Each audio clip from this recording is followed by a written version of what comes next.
Hello YouTube, this is Rhino Dan. I recently went out and bought an RWD monoshock from my Harley Davidson Lowrider S 2022. I'm going to talk about a review of this product.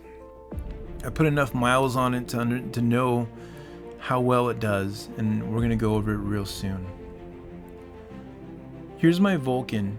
I bought this Vulcan in 2021 and I only put 500 miles on it because it hurts me to ride. The rear shock is so soft with the undersprung front forks that every time I hit a bump, it slingshots me and knocks me up, and then I end up going back down and it hurts my back. So I don't have a lot of miles on the Vulcan. The Vulcan's a nice bike, I just don't want to spend $3,000 to upgrade it. Here are the type of roads that I ride on a regular basis to go to work, and those are the bumps back there that would shoot me off the bike going about 30 miles per hour. In this video right here, I have the RW shock installed and I had no pain. I was able to go through bumps very well and not feel any type of pain, and that's big for a lot of people. Maybe not big for everybody, but it's very important to me because I have medical issues. A lot of people may not, but for me, living in California with these bad roads is very important. So here's a picture of my spine.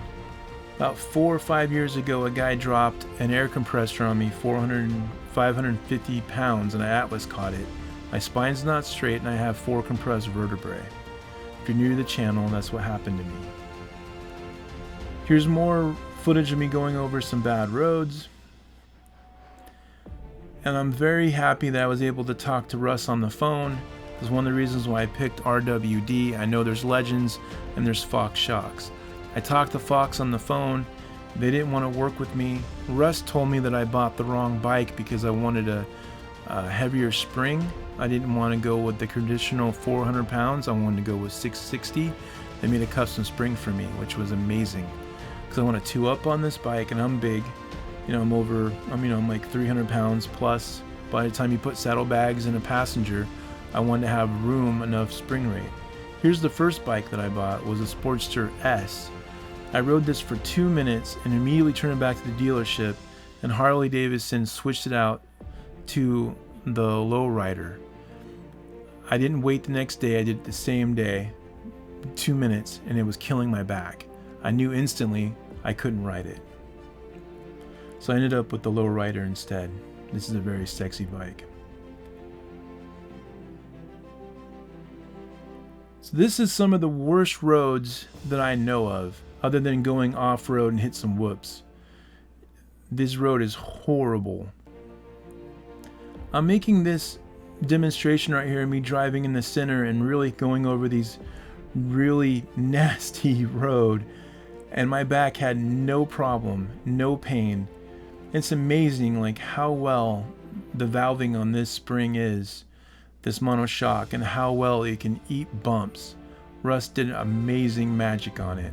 Not only is it a firm, sporty ride, which I'll show you later on in the video, it also eats bumps like a champion. Not many suspension can do that, and I don't know of any motorcycle suspension that can really do both well. Usually it's kind of like a sports car suspension, whether it's really stiff and you feel every bump in the road, but this does both. It's a very good blend of eating bumps and still being sporty, and having the firmness where your suspension doesn't collapse on you when you're in a corner. Most guys that make these videos have never ridden on the track or never raced, so they never had the gift of having suspension that was professionally set up for them, and they don't know what good suspension feels like. I do.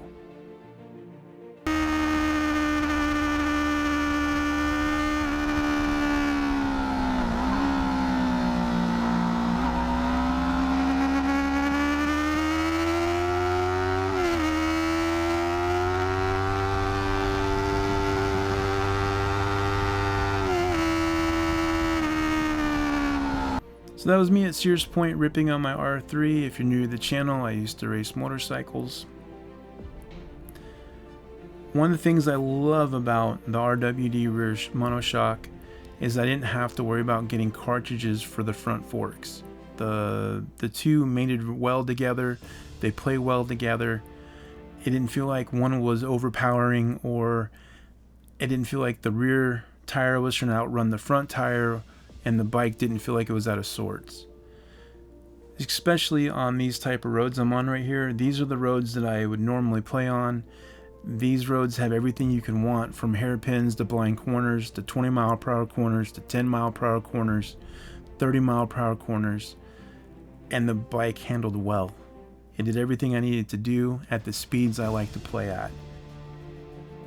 One of the most important things that I can stress about this rear shock is that its ability to eat bumps and still have a sporty, firm suspension feel. I know I said it earlier in the video, and I'm going to say it again. That is rare to achieve, and Russ achieved it. Bravo, my friend. Bravo. Would I recommend this shock? Absolutely. If you have a Harley Davidson Softail, a newer model that has a mono shock, and you want to raise up an inch and give you more leg room, or you can go to the same height that they recommend. I went up an inch because I needed more leg room because I'm 6'3", and it helped out my hips. Alright, I'm going to wrap up this video. Thanks for watching. Hopefully this helps you guys on making a good decision on your future rear suspension.